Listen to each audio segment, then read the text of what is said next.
Muy bien, muy buenas noches, jóvenes. Retomando nuestra clase en relación a los temas que hemos estado viendo, la semana pasada estuvimos ya empezando a, digamos, explorar, a mirar de una manera rápida los orígenes en la que se produce la aparición formal del conocimiento en el campo de sistemas. Y hemos mencionado, aclarando el tema de que cuando se habla de sistemas, podemos estar refiriendo a varias corrientes, varias escuelas. La primera de ellas se refiere normalmente a lo que es la ciencia de sistemas, que aparece en los años 30 con los escritos que provienen de los científicos naturalistas, especialmente biólogos, que se plantean preguntas, dudas respecto al entendimiento de los fenómenos de la realidad biológica, o es la realidad en general, en la que no se puede explicar de una manera cabal, completa, plena, con los principios que regían del conocimiento clásico, del pensamiento clásico, la ciencia clásica. Y entonces nace estas ideas de las interrogantes, del cuestionamiento, que va acumulándose en una serie de aspectos y consideraciones que no tienen respuesta cabal, completa, satisfactoria, dentro de la visión newtoniana. Y entonces es en esa circunstancia que también nacen otras ideas respecto a la realidad y al universo, nuevas teorías. Y los biólogos con ese planteamiento van descubriendo ciertos aspectos hasta que se van publicando documentos, especialmente Ludwig Bertalanffy, que va articulando esas interrogantes hacia un entendimiento distinto, con otras premisas, otros principios epistemológicos, o sea, manera de entender la realidad. Y entonces aparece lo que se llama la teoría de sistemas. Nace una teoría es una suerte de conjunto de ideas que dan explicación a ciertas cosas, y eso aparece. Para luego, en los años 50, esta teoría reconocerse como ciencia, dado que las explicaciones, los entendimientos que plantean se pueden corroborar con la realidad, se corroboran, satisfacen un buen entendimiento de los fenómenos de la realidad, se va a convertir en ciencia. Por eso se habla ahora de la ciencia de sistemas. Entonces, hoy, este curso, por ejemplo, se llama Teoría y Ciencia de Sistemas, porque quiere recorrer desde los principios de esa teoría hacia el desarrollo de aquello que ya se constituye un conocimiento válido, que es ciencia. Esa es una corriente. Hasta el día de hoy existe esa corriente y está representado por una organización llamada Sociedad Internacional para la Ciencia de Sistemas, conformado por científicos de diferentes ámbitos, del campo de las ciencias médicas, de las ciencias biológicas, ingenieros, científicos en el campo de las ciencias sociales, del medio ambiente, etcétera, que se agrupan, forman grupos. Ustedes pueden entrar a la página web de la IEEE, de la Sociedad Internacional para la Ciencia y Sistemas, y ver en qué temas se abocan. Ellos promueven la investigación interdisciplinaria en diferentes ámbitos, buscando encontrar principios isomórficos que permitan un mejor entendimiento de la realidad, de los fenómenos de la realidad, y sobre todo tratando de unificar el abordamiento científico, o sea, buscando formas similares y bastante más confiables del abordamiento de la realidad. Muy bien, esa es una corriente. Otra corriente aparece con el nombre de ingeniería de sistemas, independiente de la ciencia de sistemas. Aparece la ingeniería de sistemas en la Segunda Guerra Mundial. ¿Qué cosa es la ingeniería de sistemas? Es una interdisciplina que pretende abordar, enfrentar, tratar algo que es complejo, un fenómeno, un sistema, un problema complejo, con el uso de las matemáticas originalmente, pero es con el uso del modelado matemático. hoy en día de cualquier tipo de forma de modelar. O sea, aborda lo complejo en forma interdisciplinaria con el uso de modelos, principalmente matemáticos, para formular soluciones mejores, para formular sistemas nuevos, para mejorar, optimizar el funcionamiento de un sistema determinado. Eso la ingeniería de sistemas nace en la Segunda Guerra Mundial para construir instrumentos, propuestas, estrategias de guerra. ¿Ya? Y eso corre. Hasta el día de hoy, el correlato de ese desarrollo, de este campo que se aplica durante muchos años, limitados en América Latina, muy limitado, o sea, retraído durante muchos años en América Latina, que ha retomado una posición interesante hace 15, más o menos 15 años, 15 o 20 años. Esta ingeniería de sistemas tiene un correlato en lo que se le llama el Consejo Internacional el Consejo Internacional de Ingeniería de Sistemas, INCOSE. ¿Ya? INCOSE. Este Consejo Internacional ha establecido toda una estrategia para poder seguir desarrollando, impulsando el trabajo interdisciplinario para resolver problemas complejos. Luego ha persistido construyendo una serie de plataformas, entre ellas apoyando la construcción de contenidos académicos para la formación en el campo de la ingeniería de sistemas. Y COSE, conjuntamente con otras organizaciones, la IEEE, MITRE, otras organizaciones han constituido y también han involucrado también en esta ocasión a la IEEE, a la Sociedad Internacional para la Ciencia y Sistemas, los han involucrado como parte, para formular un cuerpo de conocimiento, que es el cuerpo de conocimiento de la ingeniería de sistemas, y han generado un proyecto llamado BCASE, BKCASE, que es un proyecto para poder definir claramente qué es la ingeniería de sistemas, qué debe contener, qué se debe hacer, cómo se debe enseñar. Y ahí hay toda una serie de resultados que han obtenido este proyecto. Uno es justamente el SEBOK, el CIBUC, que es el cuerpo de conocimiento de la ingeniería de sistemas. También ellos tienen han generado una guía para la implementación de currícula de ingeniería de sistemas, y luego también han producido lo que se llama un núcleo del cuerpo de conocimiento, es decir, una referencia más acotada, más pequeña, más centrada de las cosas que un ingeniero, alguien que hace ingeniería de sistemas, debe saber, debe conocer. Muy bien, esa es una corriente. Hay otra corriente que aparece posterior, casi posterior a la Segunda Guerra Mundial, que se llama la cibernética. ¿Qué cosa es la cibernética? Es la disciplina que trata, que estudia, que investiga, que profundiza en la investigación, como digo, estudia, investiga, todos los sistemas que tienen servomecanismos. Servomecanismos, o sea, mecanismos de control, de regulación. El ser humano es posiblemente uno de los sistemas más regulados que hay sobre la Tierra. Los sistemas vivos, en realidad, son sistemas regulados. Nosotros, por ejemplo, todos los que están en este momento, debemos tener una temperatura más o menos de 37 grados, más o menos 2 rayas, 37 grados, ¿ya? Si tienes más de 37 grados, llegas a 38 grados, es posible que tengas COVID-19. O sea, es posible que tengas una enfermedad. En este momento grave, pues, ¿no? O sea, deberías tener 37 grados porque el funcionamiento normal del organismo, de un organismo del ser humano, tiene como temperatura interna para estar regulada, controlada, 37 grados más o menos 2 rayas. Se dice que el sistema humano tiene un mecanismo de regulación, de control, que le permite mantener una temperatura interna en ese grado.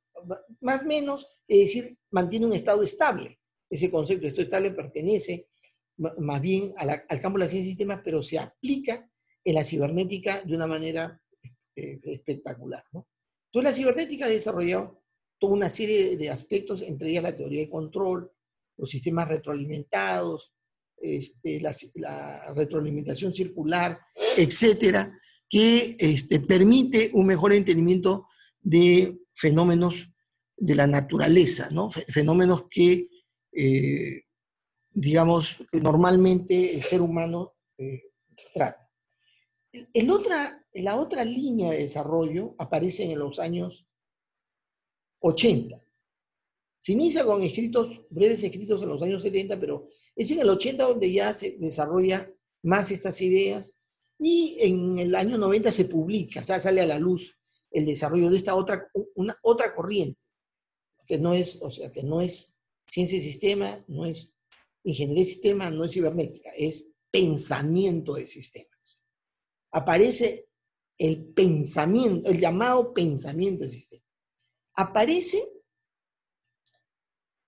sustentado, basado en el cuestionamiento a la ingeniería de sistemas. Sus autores originales reniegan, contradicen la ingeniería de sistemas, piensan que no es una manera apropiada para abordar lo complejo, la realidad. Y ellos formulan una forma distinta. Y se van a llamar pensamiento de sistemas, el movimiento de pensamiento de sistemas, los pensadores de sistemas. Y surge esto en una universidad inglesa, es la Universidad de Lancaster. Por eso el pensador de sistema también se le vaya a denominar lancasteriano. Es el movimiento lancasteriano o movimiento del pensamiento de sistema. Y surge toda una corriente denominado pensamiento de sistema. Los que pertenecen al pensamiento de sistema no son, pues, no son ingenieros de sistemas, porque el ingeniero de sistemas es de otra corriente. No son cibernéticos, porque los cibernéticos son de otra corriente. No son de la ciencia de sistemas, porque pertenece a otra corriente. Son 4 corrientes que se van a dar a lo largo de la historia. Y pensamiento de sistemas tiene un método incluso particular, propio, que se llama metodología de los sistemas blandos. Son de ellos. Ellos, a diferencia de los ingenieros de sistemas, y de los científicos de sistemas, y de los cibernéticos, ellos, los de pensadores de sistemas, dividen la realidad en dos. Lo dividen en 2. La realidad tiene sistemas duros y sistemas blandos. ¿A qué se le llama sistemas duros? A los sistemas que han sido estudiados, que tienen método para poder abordar los problemas, las cosas que hay en ellas. Hay métodos, hay formas. Eso se llaman sistemas duros. Y los sistemas blandos son aquellos sistemas en los cuales no se sabe cómo abordarlo. Es más, esos sistemas son tan complejos que no se pueden entender. Ni siquiera a veces se pueden percibir. Por ejemplo, el tema de virus puede hacer que la enfermedad haya aparecido, pero la gente vienen los síntomas y se muere. Pero no se percibe qué cosa es. En base a alguna investigación descubren que se trata de un virus. Ese tipo de problemas aborda el pensamiento de sistemas. El pensamiento de sistemas le llaman blando a cualquier tema, sea físico, sea psicológico, sea social, sea institucional, organizacional, en fin, que se llama blando, de que no tiene un fácil entendimiento, no se tiene entendimiento de él, no se tiene una forma de abordarlo. Muy bien, ese es otro corriente. Yo no sé si en esto todos han estado despiertos, porque esto no debe caber duda, porque la gente fuera, la gente que no conoce, los indoctos en esto, los que ignoran, o no llamar ignorantes, porque eso ya sería un apelativo, los que ignoran este tema, hablan indistintamente del pensamiento de sistema, de la ingeniería de sistema, de la ciencia de sistemas, de la cibernética. Porque ignoran, pues, ¿no? Ahora, en toda esta corriente no hay una corriente de sistémicos, no hay corriente de sistémicos. Sistémico es una denominación general del lenguaje, del idioma, que se refiere a algo que tiene un efecto global, holístico, ¿ya? Así normalmente se refiere los sistémicos. Hay profesores que le llaman, a los que estudiamos ingeniería de sistemas, nos dicen, ustedes estudian sistémica. Bueno, ¿qué será eso? O sea, algunos incluso peor todavía, dicen, ustedes estudian sistemática, que no tiene nada que ver con la sistémica. Pero la sistémica no es una especialidad, no existe una carrera sistémica, no existe una corriente sistémica. Lo que sí se puede, sí es correcto llamar sistémico aquello que está asociado a ciertas condiciones, ¿ya? Incluso se habla de un enfoque de sistemas. No es enfoque sistémico, no es enfoque de sistemas. Que la clase pasada lo hemos visto. ¿Qué cosa? O sea, En ese sentido, digamos, viene una primera pregunta, ¿no? En el desarrollo, en la evolución, en el origen del conocimiento de sistemas, hay una necesidad que se va a presentar en el ser humano, especialmente en los científicos, sobre el abordaje de la realidad. Este dilema, ¿en qué consiste? Entonces yo quisiera más bien solicitarle al alumno Marco Aguilar que me diga en qué consistió el dilema, dilema de abordamiento de la realidad que el científico tenía. ¿Estás, Marco? ¿Jean-Pierre Aguilar? ¿Está? Sí, presente. Ya. ¿Puedes contestar la pregunta? Ojo, estoy evaluando, ¿eh? Para meterte miedo. ¿Podría repetirla, por favor? ¿En qué dilema se debate la ciencia frente a la necesidad de conocer e interpretar la realidad? En que, por ejemplo, la ciencia usaban el método científico que aislaban una parte de la realidad, se concentraban solamente en eso y olvidaban el entorno que interactuaba con él, pero no todo lo que se analiza puede ser analizado justamente con ese método, porque hay algunos que en el que el entorno tiene fuerte influencia en ellos.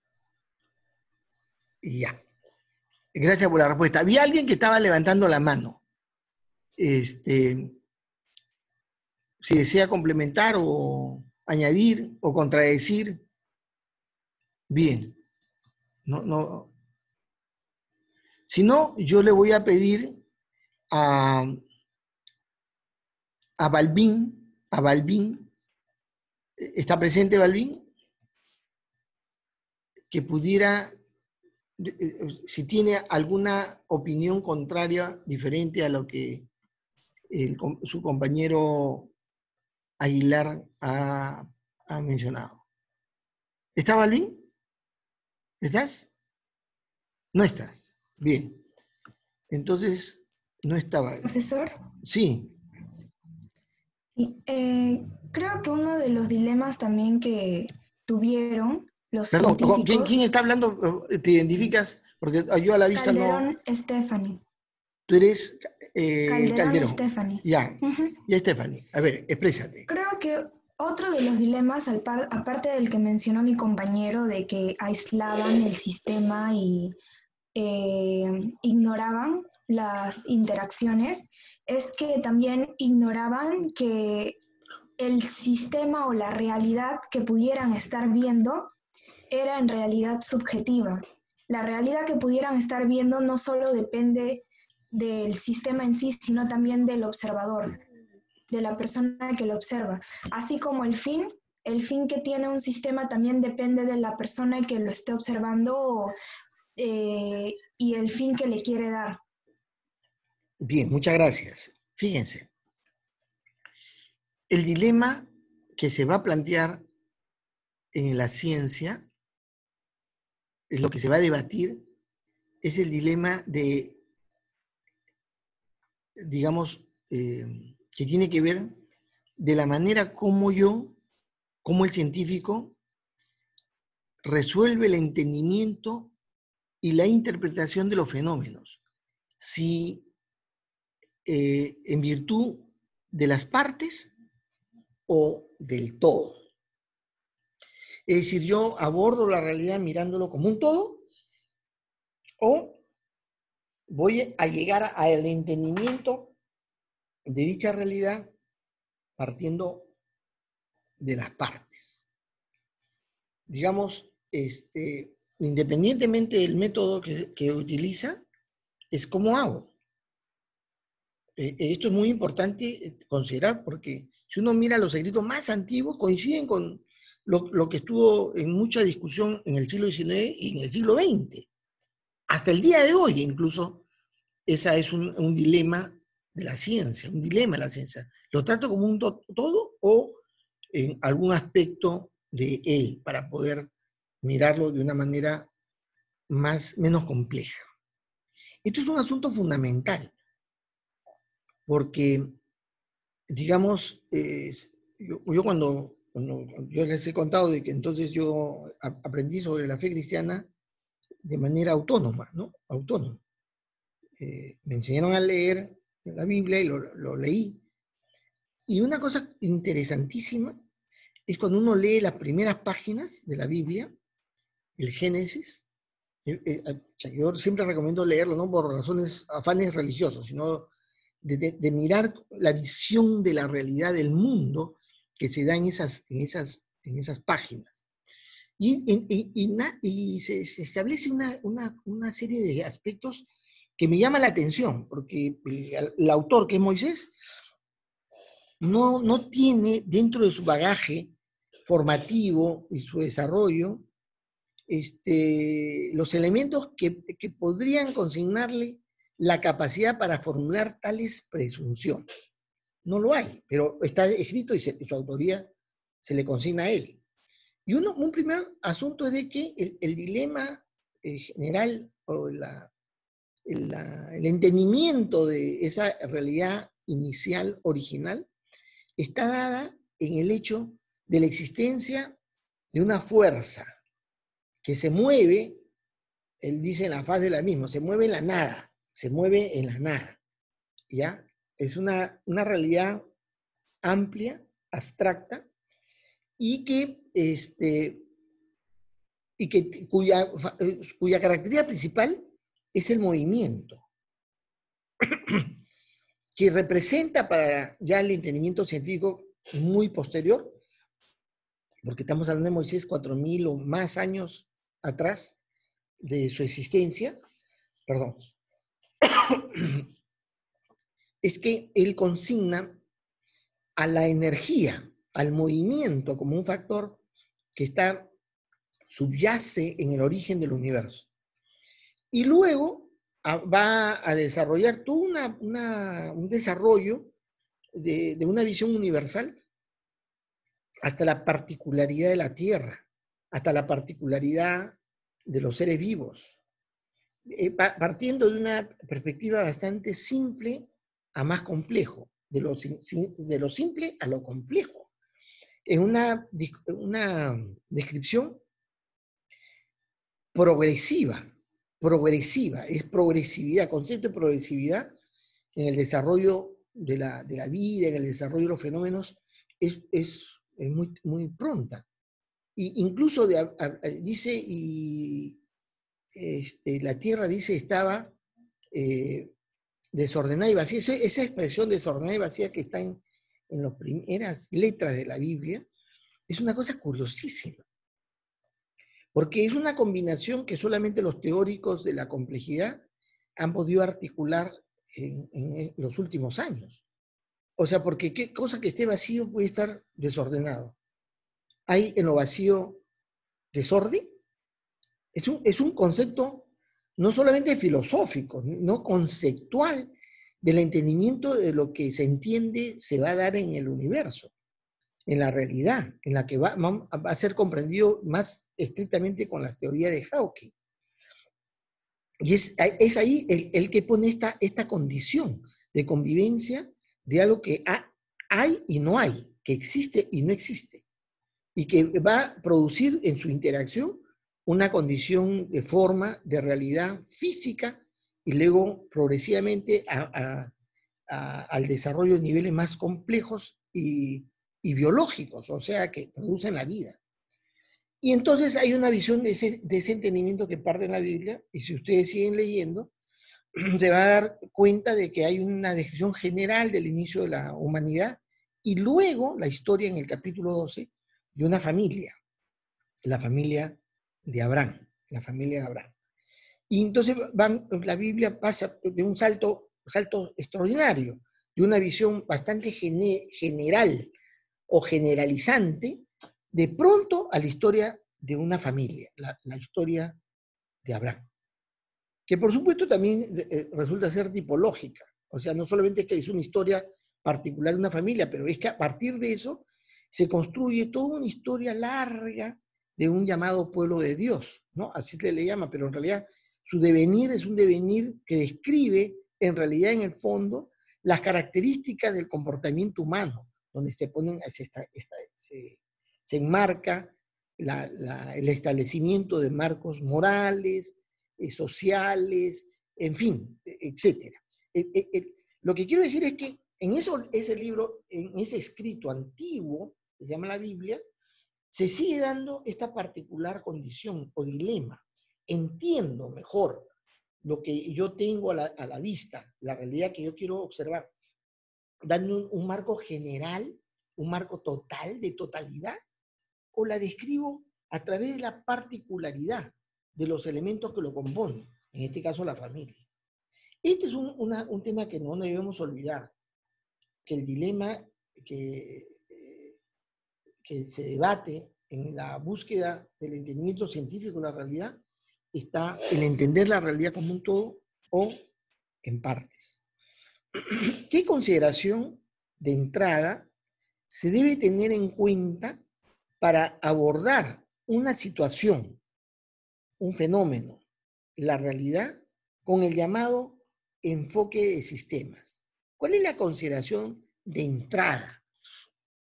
Y voy a pedirle a César Dionisio que me pueda dar una respuesta. ¿Cuál es la consideración de entrada que se debe considerar o tomar en cuenta para que yo pueda abordar una situación con el llamado enfoque de sistemas? Si yo tengo enfoque de sistemas, ¿cuál es una consideración básica que debo tener? A ver,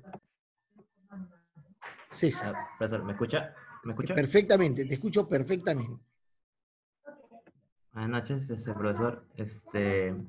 Más o menos, si quiere evaluar un fenómeno o algo, tengo que más o menos conocer cómo estar conformándose o sea, cómo se va a ir conociendo más o menos su base y después ir abordando más cosas. No. Te vuelvo a hacer la pregunta. ¿Cuál es la consideración importante, central, fundamental? Si yo digo tengo enfoque en sistemas, hay una condición, y Ney va a intervenir después, ¿ya? Primero te explico, yo preciso la pregunta. La pregunta dice, ¿qué cosas de entrada ya de base yo debo tener en cuenta si digo que tengo un enfoque de sistemas para poder abordar un determinado problema? Esa es la pregunta.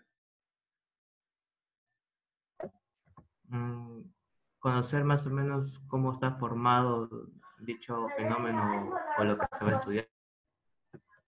Y a tibio. A ver, Ney, responde. Buenas noches, profesor. Ver el mundo como totalidades, gobernadas por principios. Ya. A ver, Vladimir, también quiere participar. Buenas noches, profesor. Buenas noches. Al respecto de la pregunta, la parte central sería observar la realidad de un determinado sistema, pero de manera holística. ¿Cuál es tu apellido, perdón? Rojas.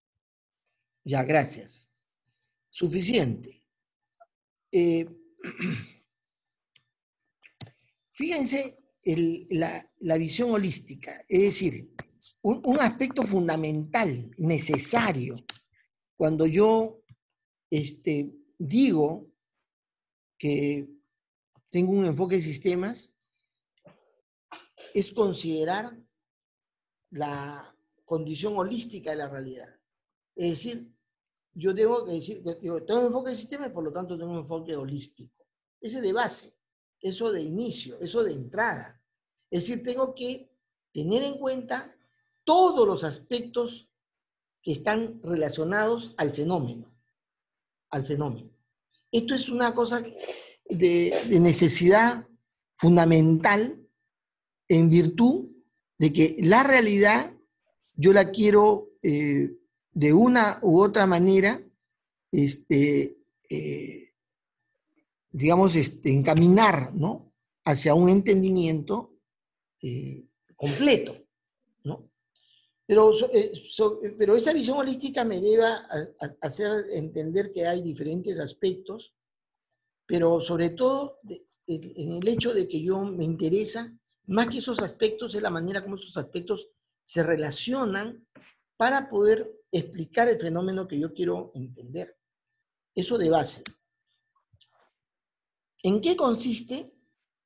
Cuando decimos que tenemos enfoque de sistemas, también hay un asunto de base que es la visión holística, pero luego tengo que utilizar un marco de referencia. Ese marco de referencia, ¿cuál es? Y yo le voy a pedir a Jesús Luján que me pueda responder esa pregunta. ¿En qué consiste el marco de referencia cuando enunciamos un fenómeno bajo el enfoque de sistemas? ¿Profesor, me escucha? Perfectamente. Ya, el marco de referencia es cuando nosotros vemos un sistema y analizamos cada elemento para atribuirlos hacia un bien común. O sea, el objetivo debe ser común para todos los elementos del sistema. Repito, ¿en qué consiste el marco de referencia cuando enunciamos un fenómeno, explicamos un fenómeno bajo el enfoque de sistemas? A ver, Morán, ¿estás ahí, Morán? Gilmar Morán. Sí, profesor. ¿Cuál es el marco de referencia cuando enunciamos, expresamos la descripción de un fenómeno determinado con el enfoque de sistemas? ¿Cuál es el marco de referencia?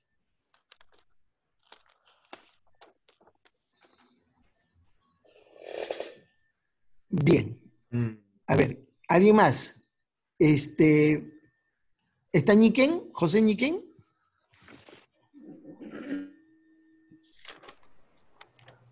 ¿Ñiquén? No está. No está Ñiquén. Entonces,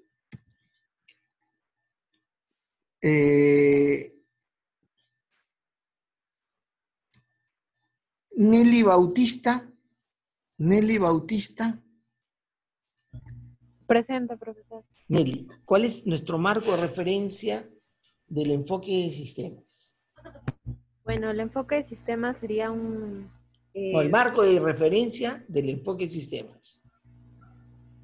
Ya, el enfoque de sistemas es aplicable bajo una perspectiva holística, estudiar lo complejo, porque en realidad los problemas son complejos, y tratar de abordar esa complejidad estudiándolos no de manera aislada, sino en conjunto.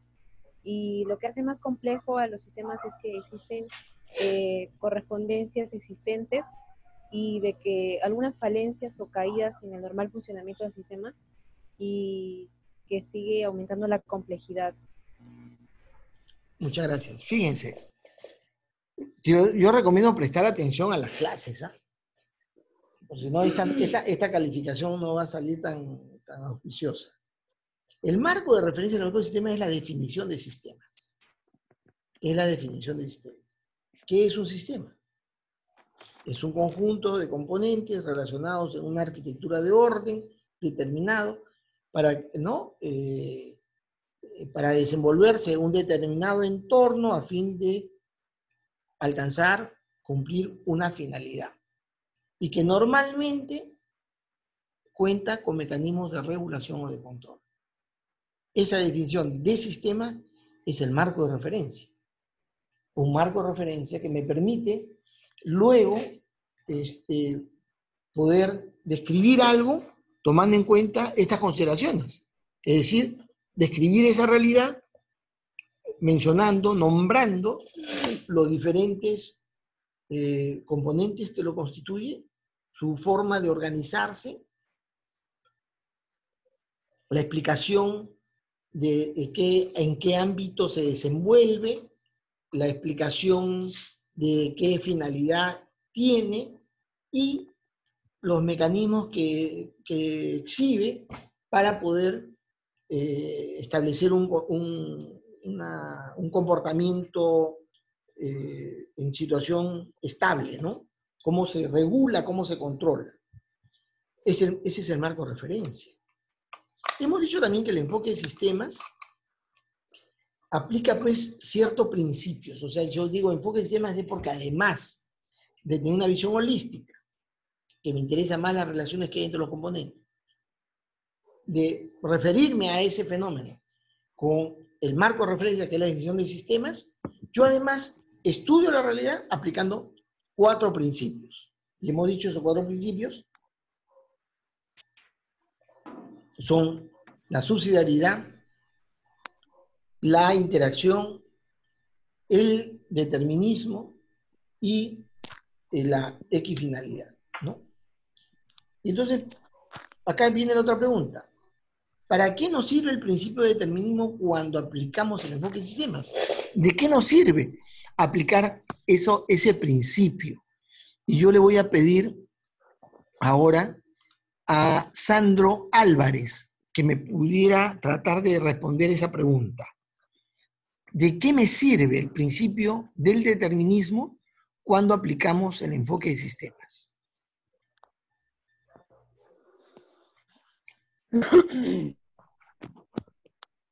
Sandro, ¿estás?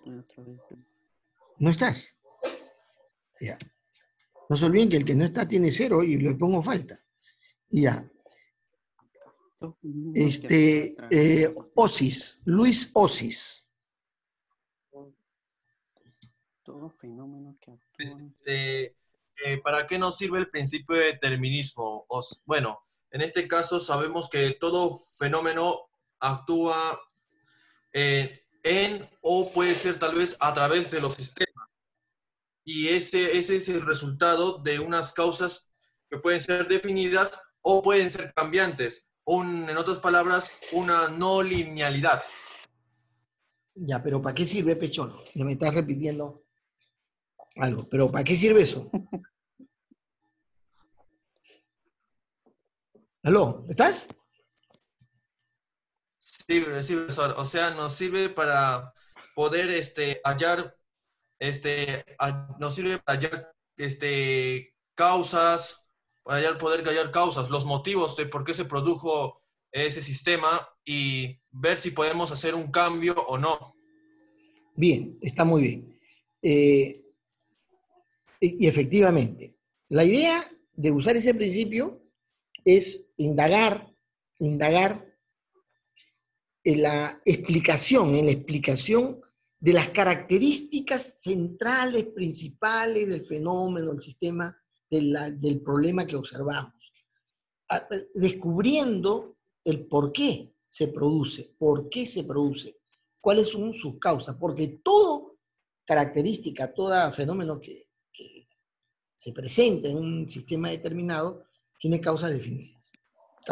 Y hay que tener el cuidado que esas causas definidas no son pues constantes, no son idénticas en todo el ciclo de vida. Va cambiando, se va transformando, se va alternando. A veces son unas causas, a veces son otras. O sea, si yo tengo fiebre, yo dije, si usted tiene fiebre, pues le miden la fiebre y tiene 38,5. Y así o no, al toque todos nos corremos, ¿no? Nos ponemos la mascarilla, este pata tiene COVID. Decimos eso, ¿sí o no? ¿No? O sea, es posible porque hay una probabilidad. Pero no es así. O sea, la causa de esa fiebre puede ser otra cosa. Lo que ha comido, ha guardado su comida mucho tiempo, no quiere salir, entonces prepara, ya se había malogrado la comida. Perdón, alguien que tiene como sea, mi micrófono prendido, activo, por favor, puede apagar. Bien, decía, puede ser eso la causa de la fiebre. Es decir, no puede ser necesariamente para un determinado fenómeno la misma causa, digamos, porque eso puede cambiar. Pero hay causas definidas, o sea, se trata de uno o de otra cosa.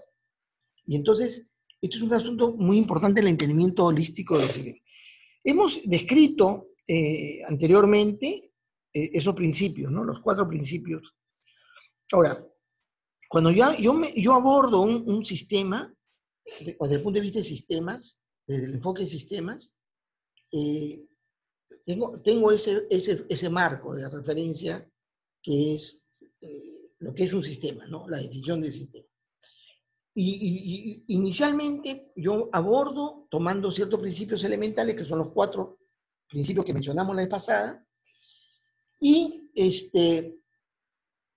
yo puedo indagar un poco más, profundizar un poco más en el entendimiento de sistemas, y para eso uso 4 principios. Ojo, cuando hablamos de principios, en este caso son principios del conocimiento, son principios para el abordamiento, son principios epistemológicos, que yo aplico para poder entender los sistemas. Estos principios se llaman los principios de los sistemas complejos.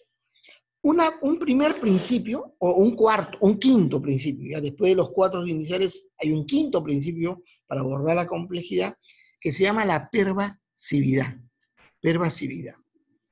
Dice, la actuación de cada componente o de cada aspecto del sistema, ¿no? Cada componente, cada aspecto del sistema, se va difundiendo hacia todo el sistema, pero con distinta intensidad, dependiendo del canal, el condicionamiento, el obstáculo, los retardos y la distancia que hay entre los procesos.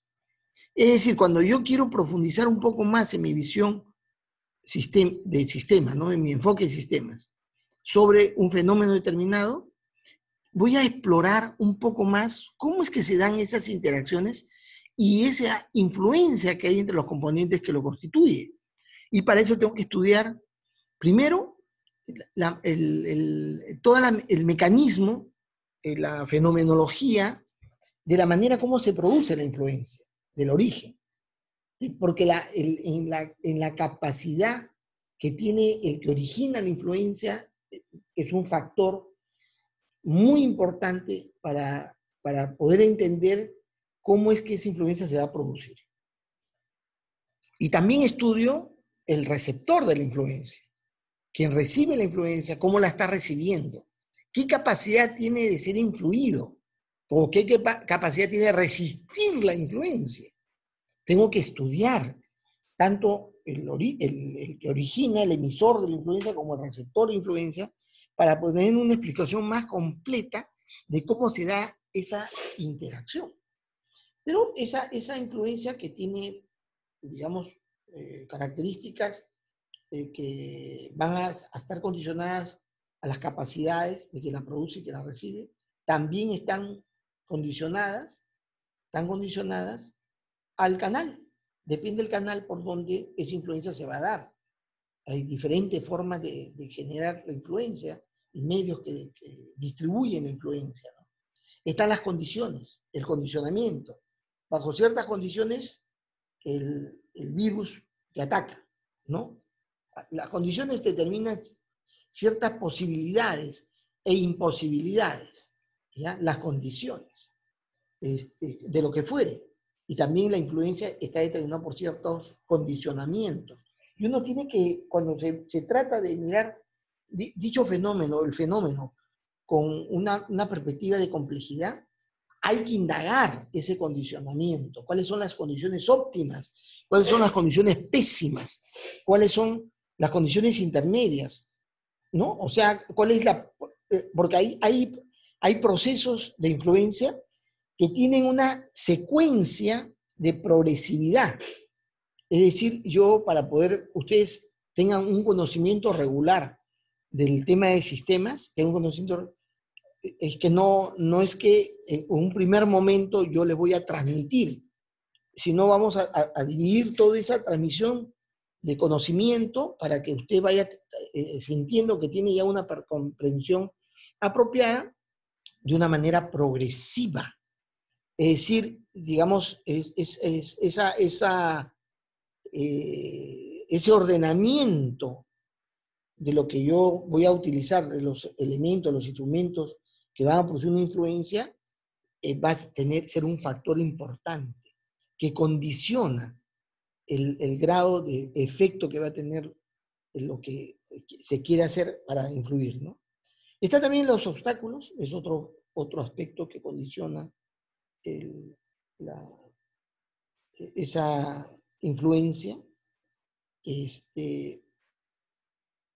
el obstáculo es todo aquello que obstruye una apropiada entrega de lo que se quiere influenciar, ¿no? El retardo simplemente es una condición natural en la que, digamos, algo que va a generar un efecto sobre otra cosa, va a tomar un lapso de tiempo. Es decir, no, yo tengo, digamos, la necesidad de alimentarme, ¿no? Y la alimentación, el alimentarme requiere, pues, la adquisición de ciertos insumos, su preparado, y luego, digamos, las condiciones necesarias para yo ingerir el alimento, ¿no? Ese proceso, depende de lo que se trate, tiene un tiempo, pues no tiene un tiempo en la cual mañana vamos a comer acá en mi casa tallarines rojos, ¿no? Con pollo en trozos. Y entonces el preparado del tallarín es mucho más rápido y sencillo que la papa rellena que quiero comer el fin de semana, papa rellena, que requiere más trabajo. El lapso de tiempo para el preparado es distinto. Y entonces, si yo inicio el proceso en un momento determinado y quiero llegar a satisfacerme, es decir, lo que yo quiero es lograr el efecto de las acciones que voy a tomar, es satisfacer digamos, mi apetito, o satisfacer mi gusto por la comida, hay un retardo, es el tiempo que va a demorar. Y dependiendo de qué se trata, el retardo es uno o es otro. Es otro. Hay cierto tipo de alimentos, por ejemplo, mis frijolitos con su huevito montado y, digamos, su saltadito de pollo al costado. Cuando se trata de mis menestras, el día anterior la menestra la ponen en una olla en agua. El día anterior. Es decir, el retardo es mucho mayor para poder, bueno, a mí me encantan las menestras, sobre todo las lentejas. Vendo mi primogenitura por un plato de lenteja. Bueno, pero digamos, es decir, en los fenómenos de la realidad en la naturaleza, se activa una influencia a un momento determinado y hay un lapso de tiempo natural, normal. Es decir, me caso, embarazo a mi esposa y son 9 meses para cuando mi hijo nazca. 9 meses es el retardo normal. Puede suceder, como que ha sucedido, que nació a los 6 meses. 6 meses. Y entonces hay una cosa normal. Es decir, el retardo natural es más o menos 9 meses, o 9 meses, ¿no? Exacto.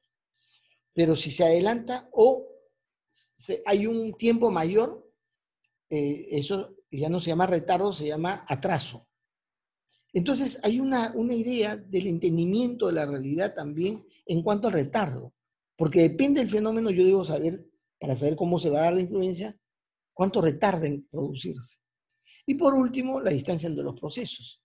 Es decir, para que usted domine el conocimiento en ingeniería de sistemas, hay varios procesos. Yo llego al final, en el último curso de la carrera, yo les exijo a los estudiantes me hagan un proyecto que sea del diseño de una solución implementable. Que a usted no se lo pediría, pero no podría, porque hay que seguir todo un proceso de entendimiento conceptual, un entendimiento metodológico, luego instrumental y luego de arquitectural y finalmente de aplicación. Todo ese desarrollo es digamos, una secuencia que distancia el deseo inicial en varias etapas. Entonces hay una distancia del proceso inicial al proceso final. Muy bien. Esta explicación se las he dado desde este primer principio de la complejidad sistémica, para que más o menos vean que cómo es que se va desplegando estos aspectos a considerar para tener un enfoque de sistemas hacia la complejidad, ¿no? Ya no lo voy a hacer con las siguientes, ¿no? Simplemente los voy a mencionar. Hay otro principio que se llama la multicausalidad, que dice que las relaciones intra e intersistémicas son resultado conjugado de muchas causas. Es decir, no es que los fenómenos aparecen con características de interacciones directas de componentes que se han relacionado directamente, no. Estos componentes que constituyen un fenómeno determinado interactúan, generan en esa interacción ciertas características, ciertos fenómenos que a la vez interactúan con fenómenos que han sido generados por interacciones de componentes elementales. Y estos interactúan y generan hacen emerger ciertas características y así sucesivamente hasta producir lo que se llama una causalidad múltiple. El otro principio se llama el principio de la incertidumbre, que dice, no es posible obtener un conocimiento total de ningún sistema real. O sea, no es posible. Este principio es muy importante hacia la complejidad, porque lo que pasa es que acá vamos a añadirle al entendimiento de la realidad factores de incertidumbre, probabilidades, grados de aproximación. Hoy en día la ciencia de sistemas utiliza los métodos heurísticos para acercarse y abordar problemas cada vez más cercanos, porque no es posible necesariamente que en todos los casos yo determine una solución exacta, sino una solución próxima, cercana. Y es lo que me interesa acercarme hacia la solución, no darle la solución definitiva, porque finalmente no se logra esto. Entonces, el principio de incertidumbre es el que te obliga a tener aproximaciones cada vez más cercanas a lo que tú quieres entender o resolver. El último principio de la complejidad sistémica es la complementariedad, que es una expresión de von Neumann. Von Neumann lo menciona. Perdón, un segundito. Perdón, un segundito.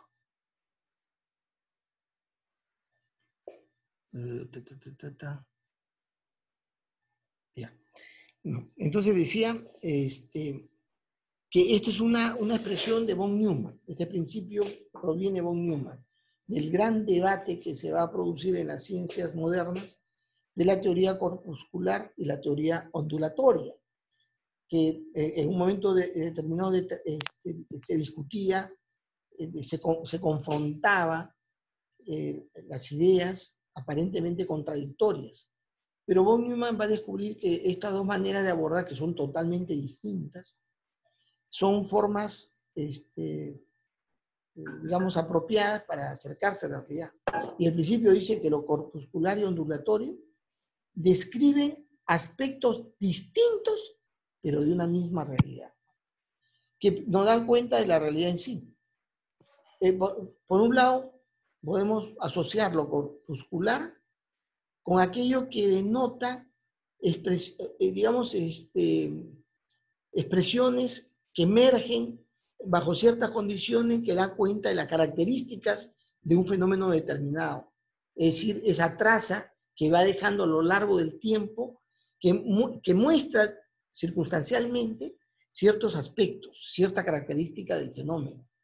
Entonces, si vamos a estudiar bajo ese enfoque el comportamiento del COVID-18 en las condiciones culturales, socioeconómicas en las que vive nuestro país, vamos a darnos cuenta que no hay meseta, no se produce la meseta, ¿no? La famosa meseta, sino su comportamiento se refleja en la medición de los contagiados, en la medición de los fallecidos, una condición de progresividad y de saltos extraños, digamos, ¿no? Entonces, pero eso es una visión de la realidad, una manera de entender realidad, la manera como se traza dicha realidad en el tiempo. Y otra manera de abordar se dice, el enfoque ondulatorio, o los principios que provienen de la ciencia basado en la teoría ondulatoria. que tiene que ver con la explicación del fenómeno a partir de las variables que intervienen en dichos fenómenos y de cómo éstas se relacionan para producir ese comportamiento que observamos desde el punto de vista corpuscular. Y entonces el álgebra del fenómeno es una manera, ¿no?, de determinar cuál es el álgebra que genera el fenómeno, es una forma también de acercarse a la realidad. Cuando trabajamos con la ciencia de sistemas, ambas formas es formas válidas para el entendimiento de aspectos lógicamente distintos del sistema que observamos, distintos. Debemos aplicar esos diferentes abordamientos para poder tener un entendimiento cabal de la realidad. Y en algunos casos que resulta posible hacerlo, usamos entendimientos complementarios, ¿no? Complementarios. En algunos casos optamos por uno, ¿no? En otros por el otro. Pero digamos, la idea es la complementariedad, ¿no? Tratar de utilizar formas diferentes. Una cosa que es importante saber es que el enfoque de sistemas te adiestra, te capacita, te habilita para poder acercarte a la realidad de manera distinta a cómo lo harías si aplicaras el conocimiento que se te da desde el colegio de una manera simple, atomizada, ¿ya? Te va a aprovisionar de ciertos, digamos, capacidades para poder desenvolverte en la realidad. Y permite cumplir con un propósito determinado al ingeniero de sistema, al pensador de sistema, al cibernético, al científico de sistemas. Le permite cumplir un propósito. ¿Cuál es ese propósito que se tiene? En primer lugar, facilitar el diseño y el planeamiento de sistemas en general, sean sociales, organizacionales, electrónicos, sea de cualquier tipo. El enfoque de sistemas te habilita para poder tener la facilidad de diseño. En segundo lugar, para poder modelar, formular modelos y simular el comportamiento de los fenómenos complejos. Es el que te permite entrar de lleno a una mirada de fenómenos complejos para poder modelarlos, lo cual le asusta a la gente que están metidos más en ciertas especialidades. También te permite definir los requerimientos de ingeniería. ¿Qué cosas son los requerimientos de ingeniería? Son las solicitudes que hace el ingeniero hacia alguien que va a construir algo específico.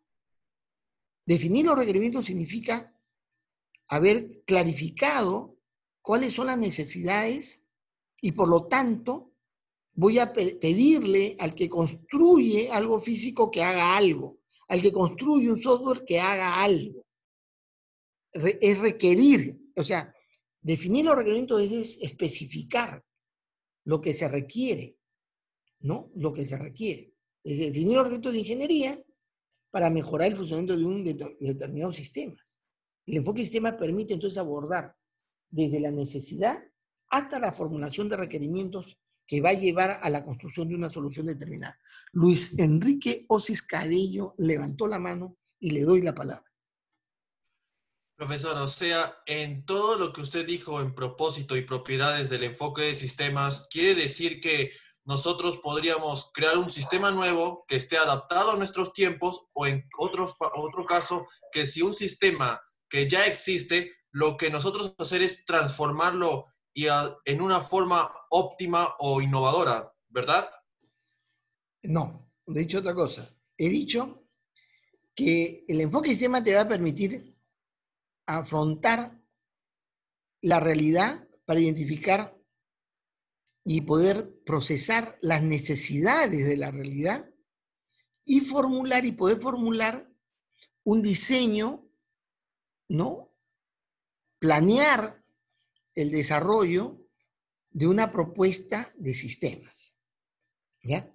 Esa propuesta de sistemas podría ser el mejorar un sistema existente, podría ser el incorporar algo nuevo, pero lo que te va a permitir es el entendimiento de la realidad, de las necesidades sociales, humanas, para que se pueda formular dicho. Además, te va a permitir explicitar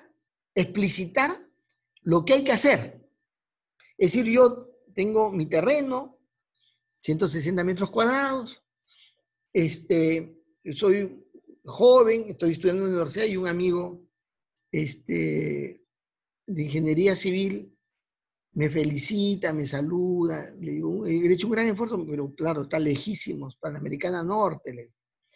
Y él me dice, oye, aguanta, a ver, vamos a visitarlo.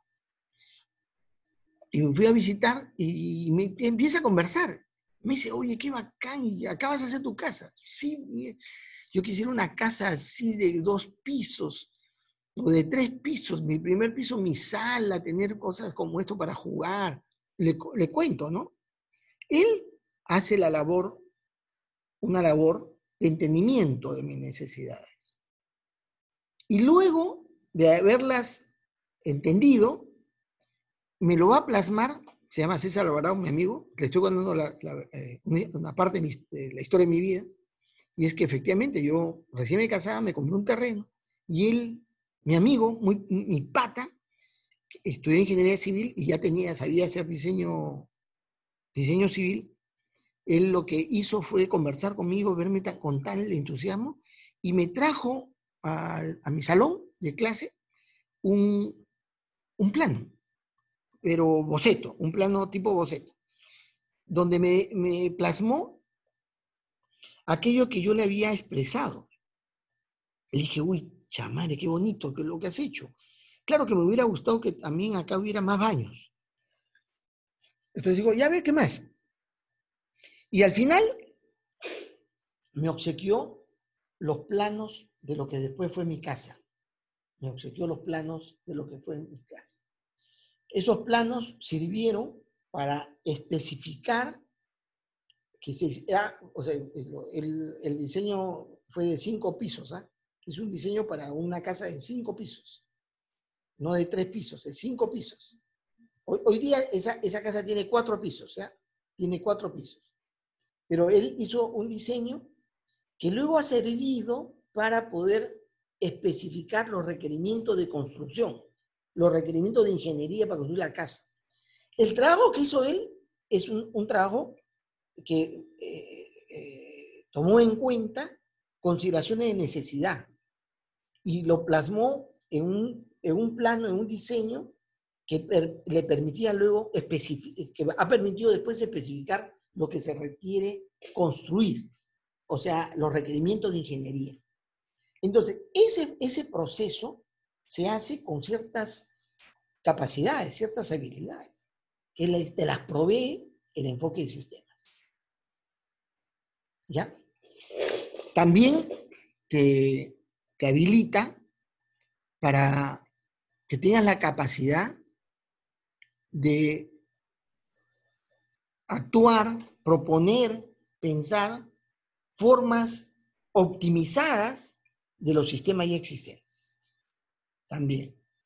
Si lo abordas siguiendo las pautas del enfoque de sistemas, pero además te instrumentalizas con las metodologías que la ingeniería de sistemas te da. O sea, una de las capacidades que tú vas a ofrecer al mercado cuando tú salgas es formas óptimas.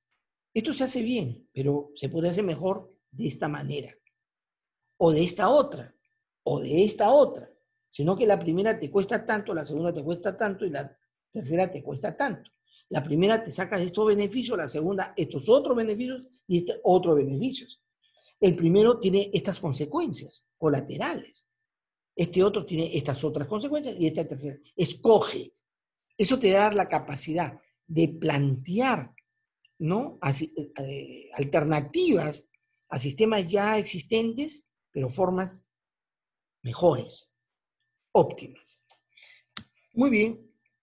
Y vamos sí, Raúl, pregunta. Profesor, disculpe, el enfoque de sistema también nos permite eliminar sistemas para crear un nuevo sistema mejorado. También, pues, ¿no? Eso ya lo he comentado anteriormente. yo mejoro algo eliminando algo, ¿no? Algo que está mal, innecesario, lo elimino y eso permite que el sistema funcione mejor, eliminando algo. Miren, este es un asunto muy importante en la vida.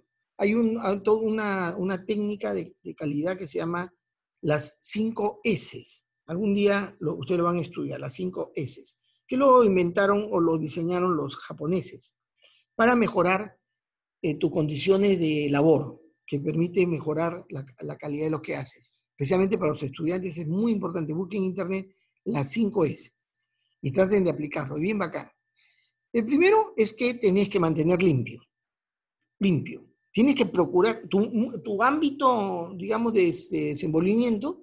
Por ejemplo, acá mi escritorio, pues ya le mostrara, está limpiecito. Yo todos los días, antes de sentarme, le paso la franelita y lo mantengo mi escritorio limpio, porque es un principio, la limpieza. Segundo, ordenado. Ordenado. O sea, lo mantengo en orden. Luego, elimino lo innecesario. Es decir, no debo tener aquello que no uso. ¿Para qué lo tengo? Claro, uno ha comprado, lo que pasa es que cuando uno ya sales, eres ingeniero, ganas bien, te vas a un lugar, la oferta dice, ¿no? 3 por 1, 2 por 1. Pucha, que 2, ¿verdad, no? Saldría a menos precio. Y compro 2, compro 3, necesitando 1. Y ahí tengo guardado lo que no necesito. Pero como estaba en oferta, y estaba bien bonito, qué bonito se veía, lo compré. Pero no lo uso. ¿Qué cosa es eso? Basura. Debo eliminarlo. Debo eliminarlo. Y ese es un principio, que se utiliza en la calidad. Luego está el tema de, debo organizar las cosas para que lo que más recurrente esté más cerca. Lo más recurrente esté más a la mano. ¿Correcto? Y ese ordenamiento debe estar clasificado. Debo clasificar. Porque al clasificar, yo no se me va a esconder las cosas, no se me va a esconder. Acá están todos los útiles de escritorio, estos son de las cosas que utilizo de manera frecuente, esto no. Por ejemplo, los forros, los temas que utilizo después. Entonces, eso se da en este. Entonces, el tema de eliminar es parte de una forma, digamos, de definir una mejora, ¿no? En la realidad. Bien, creo que había otra persona que quería hacer una pregunta. Profesor, disculpe. ¿Existen sistemas que al aplicar el enfoque de sistemas no cumplan sus 4 propósitos? No te entiendo. Digamos, la idea es que el desarrollo de tu conocimiento de sistemas debe permitirte hacer esto. Pero no te entiendo en la pregunta. Que sea en una fórmula, en una teoría, supongamos, ya sea matemática o un sistema, y aplicar enfoque de sistemas, o sea, no se va a poder cambiar eso, así lo estoy viendo yo. No, la pregunta no te la estoy entendiendo. Te estoy diciendo yo que tener el enfoque de sistemas y el desarrollo del despliegue de este conocimiento tiene como propósito darte estas capacidades. Ese es su propósito, ¿correcto? Tú me estás diciendo que un sistema, no he entendido bien la pregunta. Precisamente nuevamente la pregunta. Ya mira, en un sistema, al aplicar enfoque de sistema, ¿existe la posibilidad de que alguno de esos propósitos no se cumpla? O sea, no podemos cambiar algo. Siempre se va a cumplir eso. No, tú dices, yo tengo un sistema y quiero mejorarlo, pero el enfoque de sistema podría, para ciertos sistemas, no producir una mejora. ¿Sí? Algo así, sí. En el sentido de que de repente el sistema ya es un sistema mejorado, es un sistema ya óptimo. De repente. Fíjense, el camino, digamos, más certero a la mejora es el enfoque de sistema, a tal punto que tanto la ciencia de sistema como la ingeniería de sistema, el pensamiento de sistema y la cibernética recurren a él. Y hoy en día, no solamente ellos, sino también cualquier disciplina. ¿Han escuchado ustedes la conferencia que da Vizcarra? Y cuando habla el de salud, habla, a veces dice, ¿no? Y acá hay un problema sistémico. O sea, tienen un entendimiento bien completo. Ahora ya no queda otra. Es una obligación relacionar el problema sanitario con el problema económico. La problemática económica. La economía en el Perú ha tenido, pucha, que el COVID-19 lo ha golpeado durísimo, ¿no? Vamos a caer en el PBI, en el empleo extraordinariamente. O sea, la extrema pobreza va a reaparecer. Entonces no hay forma de actuar si no es de esa manera. ¿Cómo resolverlo? Es decir, la pregunta es media extraña, pero digamos ya, lo que quiere decir es que puede haber, a pesar que usa el enfoque de sistemas, puede no estar habilitado para formas más óptimas. No lo sé, no lo sé, es una pregunta que te diría no lo sé, es la mejor forma de acercarse a un problema para justamente buscar formas mejores. Muy bien, ¿qué propiedades se producen justamente cuando yo aplico y me desarrollo en el campo del sistema formulando propuestas y mejoras y nuevos sistemas? ¿Qué es lo que se hace? Es procurar el desarrollo, primero la conceptualización, la concepción y la creación de un sistema, ¿no? Esos sistemas van a desarrollarse en el tiempo.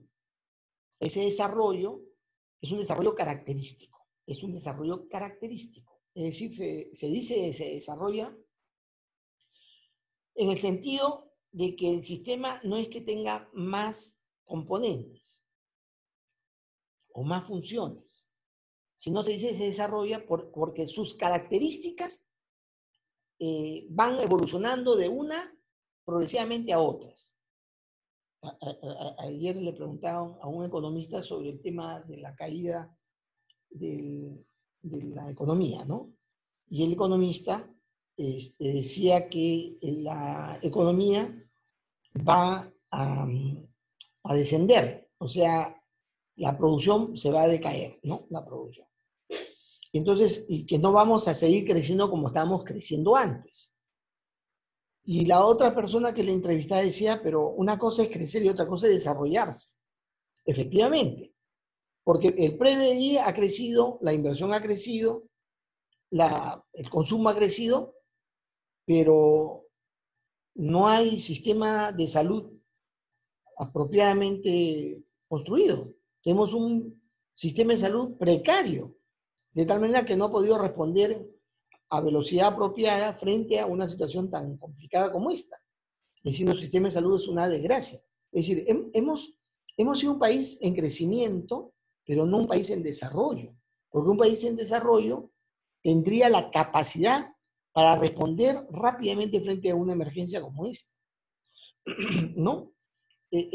Hay pobreza, hay una cantidad de colegios particulares que están cerrando y va a ir al sector estatal.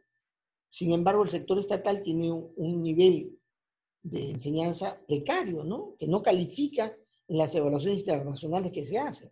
Es decir, ya, acá cuando se habla de que los sistemas están desarrollándose, evolucionándose, no es que necesariamente se asocie eso al crecimiento del sistema, no, sino a las características que van surgiendo en el sistema. Y la primera característica fundamental, muy preciada, es la estabilidad. Un sistema debe lograr como aspecto básico y fundamental su estabilidad. Para lograr estabilidad en un sistema creado, nacido, ¿no? Que empieza a un proceso evolutivo, la estabilidad requiere un gran esfuerzo. Cuesta mucho. No es fácil estabilizar. Cuando uno cae de emergencia, sufrió un accidente o te ha atacado el COVID-19, te viene toda una serie de temas, ¿no? Y entonces, lo primero que hace la emergencia, el médico, es que te estabilices. Tus signos vitales logren tener un nivel determinado. Estabilizar el accidentado es fundamental. O el atacado de un virus es fundamental. Hay que estabilizarlo. Es decir, sus funciones principales deben estar funcionando bien. ¿Ya? Estabilizar cuesta en sistemas es lo que más cuesta un montón. ¿Qué cosa es la estabilidad desde el punto de vista del entendimiento de sistemas? Es esa propiedad de los sistemas que se va a expresar cuando va a ser influenciada, perturbada, atacada por una acción externa. El sistema es atacado por una acción externa, tratando de vulnerar alguna debilidad, tratando de generar justamente su falta de estabilidad y va a atacarlo, ¿no? Cuando una acción externa atenta contra el sistema, se dice que el sistema es estable cuando responde manteniendo su funcionamiento en forma eficaz. Se dice que el sistema tiene un nivel de estabilidad. Lógicamente que la acción externa puede tener una intensidad determinada y puede ser que le rompa la estabilidad. Pero mientras más resiste la estabilidad, se dice que el sistema es más estable o también puede ser menos estable. En la condición de estabilidad se va logrando progresivamente en el tiempo. Nunca se llega a un final total, no. En todo el ciclo de vida de un sistema hay diferentes momentos y grados de estabilidad que hay que lograr. Y estabilidad significa que a pesar de que hay una acción externa, sigue funcionando, pero funciona mirando el objetivo. Eficaz se dice porque mira el objetivo, mantiene mirada al objetivo. Cuando ya la estabilidad se ha desarrollado de manera aceptable, uno piensa, digamos, aprovisionar para poder saltar a una siguiente característica, desarrollar la característica de la adaptabilidad. La adaptabilidad es una característica que proviene justamente de sistemas estables, sistemas que tienen grados de estabilidad, que permiten, por esa estabilidad, hacer correcciones o adecuaciones para desempeñarse de una manera más apropiada en el ámbito donde se encuentra, porque su estabilidad le permite, sostiene una posibilidad de juego para poder actuar de una manera mejor en circunstancias distintas. Se dice que un equipo de fútbol, por ejemplo, cuando ya los jugadores que deben ser seleccionados se articulan unos con otros, y por eso se hace el entrenamiento, por eso los partidos de prácticas, ya cuando está suficientemente, digamos, articulado, se dice que el equipo ya está estabilizado. Ya puedo irme a jugar con un equipo mediano o un equipo, digamos, con forma de juego distintos, porque me voy a poder adaptar al juego. Mientras no esté estable, no voy a poder cubrir esa nueva etapa característica, esa propiedad de una manera apropiada. Se dice que un sistema es estable cuando se encuentra con ámbitos o entornos diferentes, nuevos, y el sistema responde haciendo cambios de estado, o sea, ciertas características las cambia para poder actuar en ese nuevo entorno, o se transforma, evoluciona de manera dinámica. Entonces se dice que un sistema tiene características de adaptabilidad cuando frente a un cambio repentino, lo que hace es cambiar ciertos factores para poder responder a ello.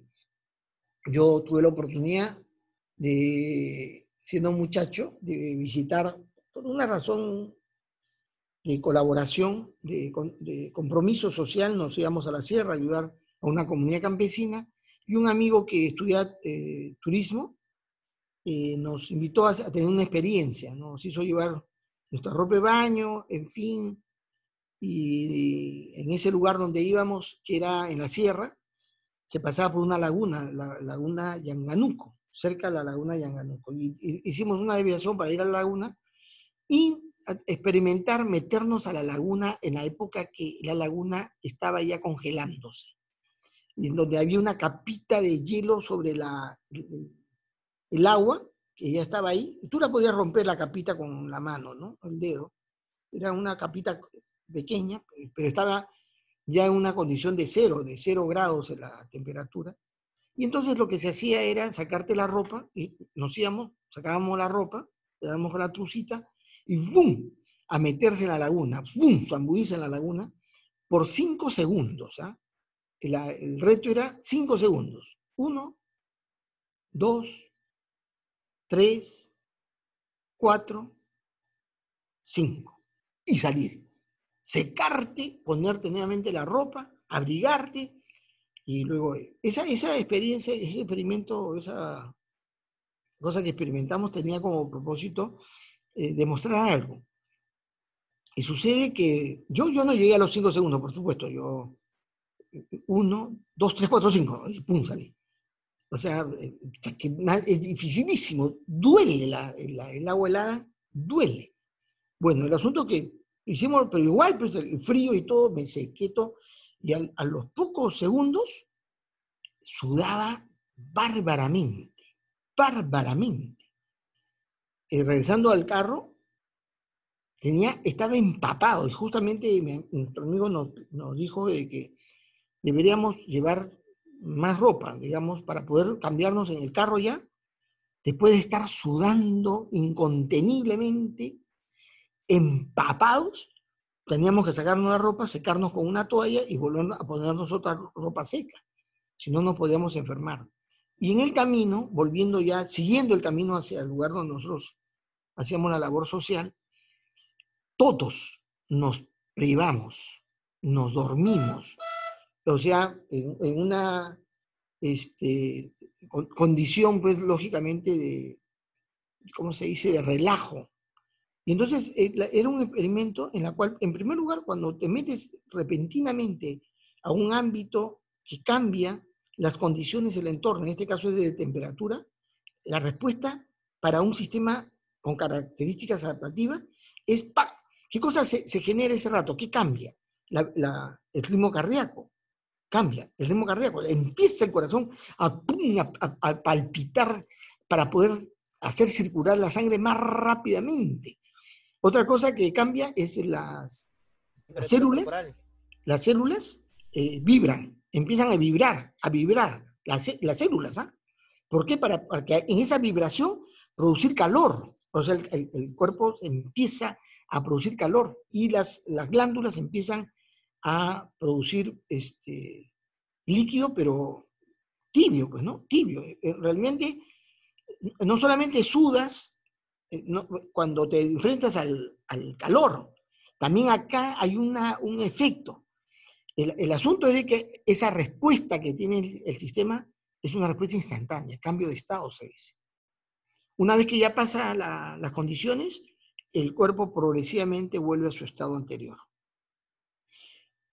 ¿Qué es lo que pasa? Si te vas a vivir al Polo Norte, de pronto de acá a 15 años regresas grueso, gordo, ancho, barbudo. O sea, ¿por qué?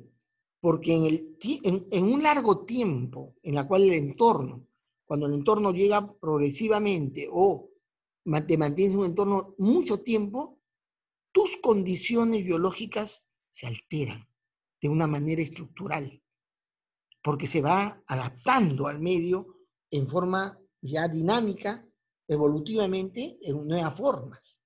Por eso, la gente que vive en esa zona son chinos, ¿no?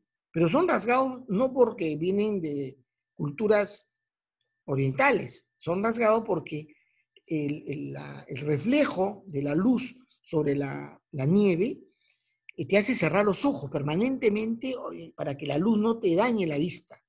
Y entonces, poco a poco, en los años, generación tras generación, poco a poco los ojos de los que viven en esa zona son así achinados, ¿no? O sea, son pequeños pequeñas ranuras que se forman, que cierran los párpados para poder protegerte de la iluminación. Entonces, ya cambia, tu composición genética ha cambiado.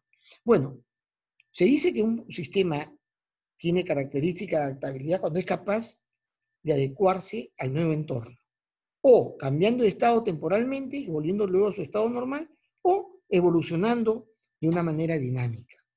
La adaptabilidad es una característica, una propiedad de los sistemas que también cuesta, pero no tanto como la estabilidad, cuesta menos, pero cuesta. Una vez que tengo capacidad adaptativa, puedo desarrollar la siguiente propiedad, la siguiente característica, que es la eficiencia sistémica. La eficiencia sistémica, se dice, es una característica de los sistemas que refleja una forma, ¿no?, apropiada de desenvolvimiento. Se produce cuando una exigencia de mejora se plantea al sistema. Hay una exigencia de mejora o una redefinición teleológica, es decir, la necesidad de cambiar estructuralmente hacia una nueva finalidad o objetivos generales distintos. Cuando se da eso, hay una exigencia de mejora, un cambio de perspectiva en las cosas que se hace. Se dice que el sistema es eficiente cuando mantiene su mirada en el objetivo y hace economía de medios, o sea, usa todos los elementos, o los componentes que tiene de una forma apropiada, lo usa de manera apropiada, óptima. No desecha, el sistema no desecha nada. Simplemente cuando el sistema es eficiente, lo usa adecuadamente, sea la que tenga menor o mayor impacto dentro del propósito que tiene el sistema. Entonces, la eficiencia ya es más sencillo. Si la capacidad o la capacidad adaptativa, primero la estabilidad es, digamos, bastante mejor. La adaptabilidad se ha desarrollado, la eficiencia es más sencillo de lograr, cuesta menos. O sea, es más barato, es menos esfuerzo. Pero cuando ya desarrollas eficiencia sistémica, llegas a la última característica deseable de un sistema, que es la sinergia, como característica de alto interés de quienes trabajan con los sistemas. ¿Qué cosa es la sinergia? Es una propiedad que se observa cuando al sistema se le requiere de una manera completa, total. El sistema debe funcionar de una manera plena, total, ¿no? Y se observa la sinergia cuando se constata que el todo del sistema es más que la suma de sus partes. Es decir, cuando se produce mucho más de lo que se pensaría producir con cada uno de sus componentes. Y ahí es ahí donde se produce una característica que se va a llamar emergencia, la carrera de la emergencia. Es decir, emergencia se llama al hecho que sin esperarlo, sin haberlo planificado, emerge, se genera cosas no previstas, más allá de los resultados que habías querido. Bueno, hay dos que están levantando la mano, no los veo. ¿Alguien quiere intervenir? ¿Hacer una pregunta?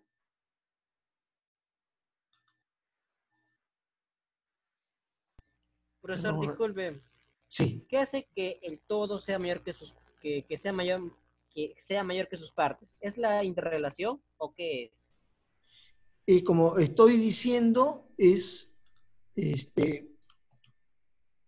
lo que produce estas nuevas prestaciones, digamos, del sistema, es un amplio desarrollo de la estabilidad, de la articulación del sistema, de su capacidad adaptativa y de la forma eficiente de desarrollo. Eso es lo que lo produce la sinergia. ¿Correcto? Lógicamente que ese desarrollo característico se debe a que ciertos aspectos del sistema están operando bien, ¿no? Está comportándose como un sistema óptimo, ¿no? pero bajo el desarrollo de estas características. Patricia, ¿te quiere decir algo? Profesor, antes se consideraba que la suma de partes era igual al todo, ¿verdad? Usando la No. ciencia clásica. No. Ese principio no existe. En la ciencia clásica no existe. No se concibe la idea de la articulación o de los conceptos de totalidad y de sumatividad y totalidad no existen. Ese batido recién a partir de las reflexiones que los biólogos hacen. O sea, la sumaridad no existe dentro del mundo biológico, solamente la totalidad. O sea, como un todo, hay características que no se darían simplemente entendiendo cada individualidad. ¿Ya? Es decir, cuando tú afirmas que en la ciencia clásica se pensaba que el todo es igual que la suma de las partes, ese razonamiento no existe. Ellos buscan entender la realidad a partir de las partes, pero sin ninguna pretensión especial, simplemente porque era menos complejo, era una manera más simple de lograr entender esa realidad, ¿no? No sé si te he contestado.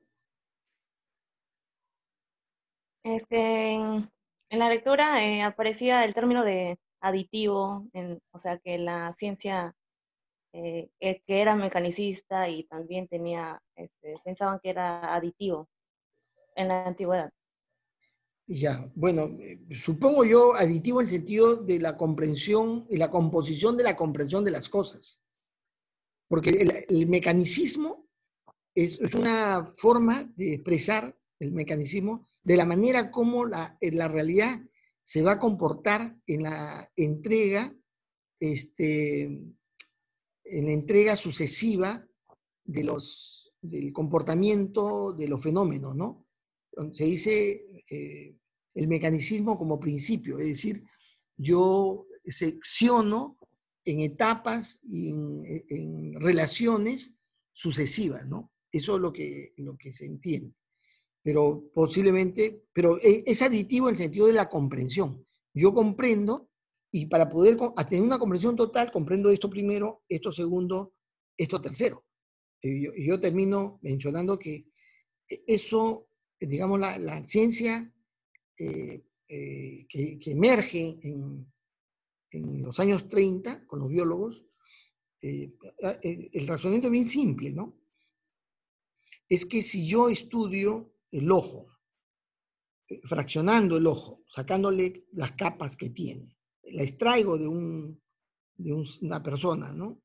Estoy viva, estoy muerta, le extraigo el ojo, lo pongo en una bandeja de acero quirúrgico y con un bisturí y unas pinzas voy cortando las diferentes capas, diferentes aspectos, los estudio con el microscopio, con ciertas componentes químicos y veo su reacción y voy anotando las cantidades de características, hago el estudio del ojo. Pero el ojo no se le va a descubrir en ese ejercicio, aditivamente hablando, la característica más importante que es la vista. O sea, la característica más importante del ojo solamente va a ser posible estudiarlo y entenderlo cuando el ojo se estudie como parte de un todo. Es el estudio de la totalidad, ¿no? Eso lo plantean los biólogos. Dicen, no, este entendimiento fraccionado es un entendimiento que la ciencia clásica considera la apropiada como acumulación. Yo voy a tener la oportunidad, ojalá que me hagan recordar, el delegado me haga recordar de este tema, de la manera como se entiende la división de elementos ante el abordamiento, para leer un artículo de von Neumann en la que aborda esto y hace un planteamiento interesantísimo.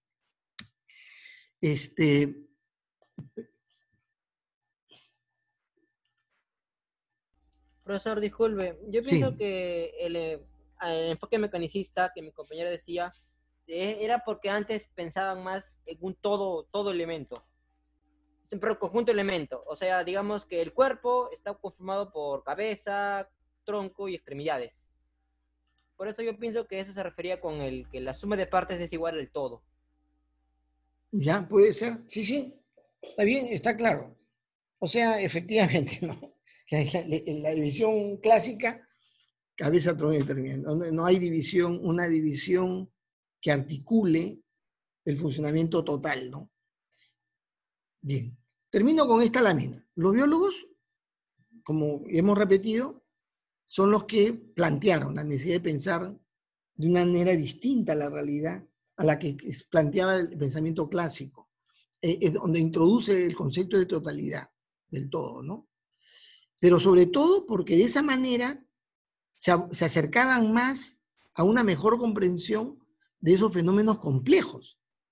Y el fenómeno más importante, más preocupante, de mayor interés en la ciencia del siglo XX fue despejar el enigma de la vida. Es decir, de preguntarse dónde se origina la vida, a qué se produce, cómo se produce la vida, cómo la debemos mejorar o cómo debemos preservar la vida. Y ese es un tema que hasta el día de hoy dura, pues, ¿no? Y por lo tanto, sus planteamientos están sustentados en una preocupación muy, muy fuerte, digamos, muy de fondo, en la búsqueda de entender esta realidad, ¿no?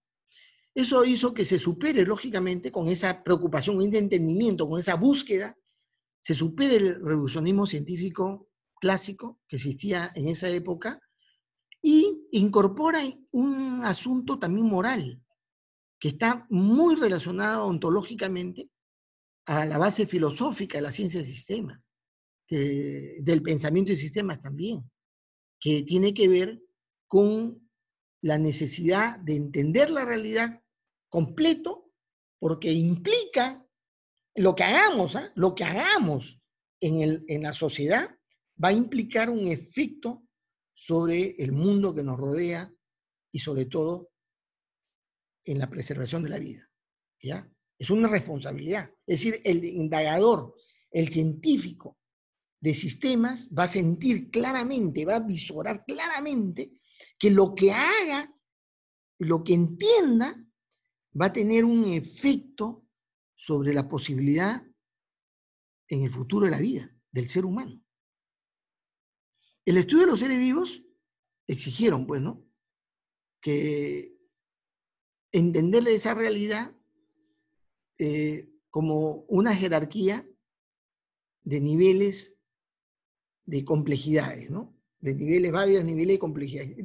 Kenneth Building, él es que va a mapear cómo dentro de la realidad se podía esquematizar los diferentes niveles de desarrollo de la complejidad, desde las células, ¿no?, los tejidos, los órganos, los subsistemas, las entidades biológicas, las comunidades biológicas, etc. O sea, ese entendimiento que es explorado por los científicos de sistemas en el campo de la biología. En cada uno de esos niveles, pues aparecían propiedades nuevas, emergentes, que no se podían explicar a partir de los componentes de niveles inferiores o anteriores, ¿no?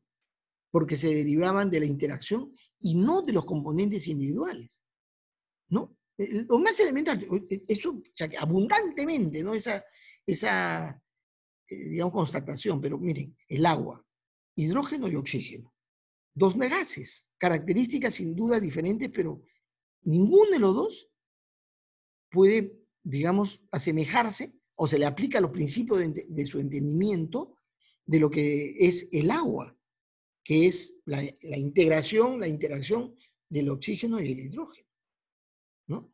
Esto es muy interesante. Es por eso que tienen una gran fuerza y un gran sustento las exploraciones y la integración que los biólogos hacían, ¿no? En la década de los 30, Ludwig va a presentar su poderosa teoría que va a generar, pues, un impacto, una sorpresa fenomenal, como una manera alternativa a la forma clásica, ¿ya? Yo creo que no solamente alternativa, sino complementaria. inicialmente es complementaria para estudiar los fenómenos de la naturaleza. Porque sus principios van a salir, van a nacer del estudio biológico de los sistemas vivos y no del estudio de la materia inerte, de la materia de lo inorgánico. Esto es muy importante. En los años 40 y hasta los 50 hay un gran interés por los estudios interdisciplinarios en ese sentido, porque ahí hay que abordar esa realidad desde diferentes puntos de vista disciplinarios, ¿no? Y tratar de explorar lo que Norbert Wiener llamó las extensas tierras de nadie.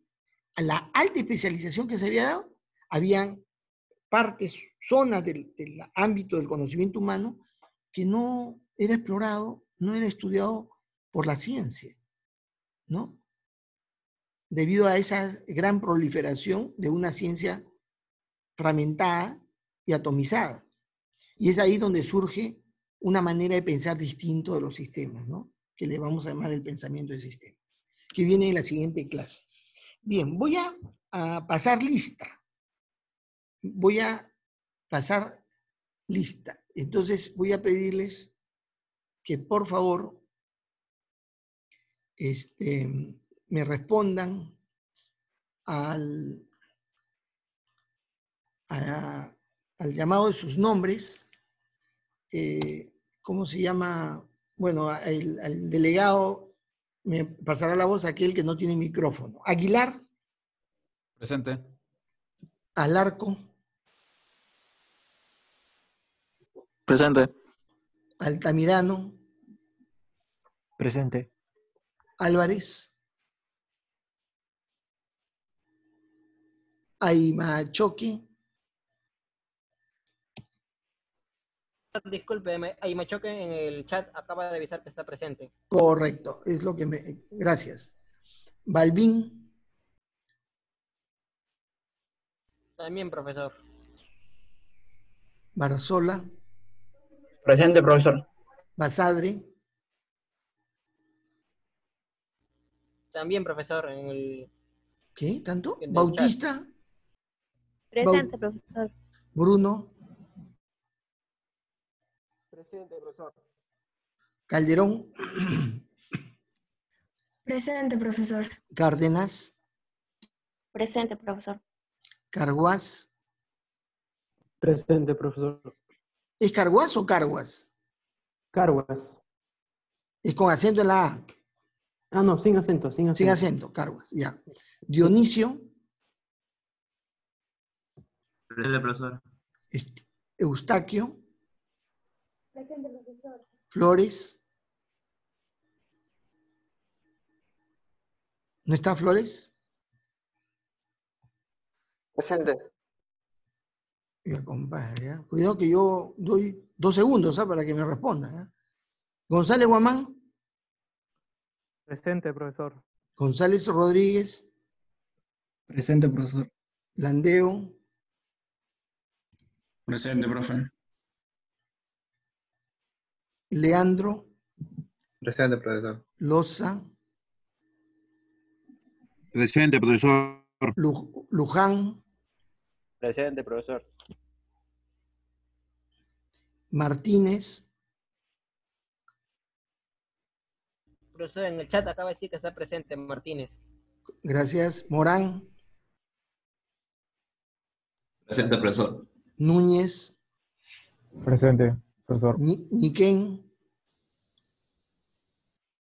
Profesor, también en el chat. Caray. Osis. Presente, profesor. Hostos. Presente. Pacotaipe. Palomino.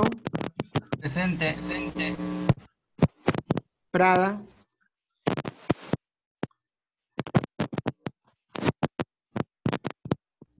Prada. Profesor, Prada está presente, pero su problema es de micro. El problema es su micro, al parecer. Ya, basta que me digas que está ahí. Quispe. Sí, no se preocupe. Quispe. Profesor. Reyes. Presente, profesor. Reyes y Fuentes. Presente, profesor. Rivera Castañeda. Presente, profesor. Rojas, Presente, profesor. Sainz, Sedano, Presente, profesor. Zulca, Presente. Tolentino, Presente, profesor. Travesaño,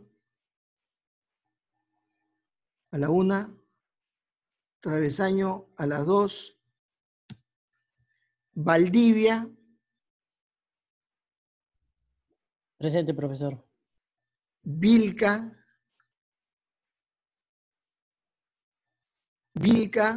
a la 1, Vilca a las 2, Villar, perdón.